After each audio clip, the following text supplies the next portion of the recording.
অনেক অপেক্ষার পর আমার এই ছাদ বাগানে সফেদা গাছটাতে সফেদা ধরেছে।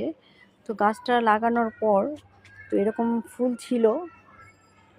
ছিল কিন্তু ফল হচ্ছিল না। তো বারবারই ফুল আসতো আর পড়ে যেত। তো বারবার শুধুই করতাম যে গাছটা কি ফল হবে না। তো অধৈর্য হয়ে গিয়েছিলাম। তো আসলে আপনারা যারা নতুন গাছ লাগাচ্ছেন অধৈর্য হলে হবে না। তো ছাদ বাগান করলে একটু ধৈর্য রাখাই লাগবে। তো তারপরে একটা সময় আমার ছাদ বাগানে কয়েকটা করে এরকম সফেদা হলো, তো পড়ে যাচ্ছিল।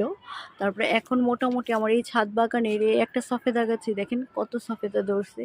তো আমি যে দিকটাতে তাকাচ্ছি সেদিকটাতেই সফেদা, এদিকটাতে তো পুরো গাছটাতে ফল আছে সব জায়গাতেই। তো এমনকি একটা একটা এই দিকটাতে এই যে নিচে এটা প্রায় পেকে পেকে গেছে, এরকম হয়ে গেছে।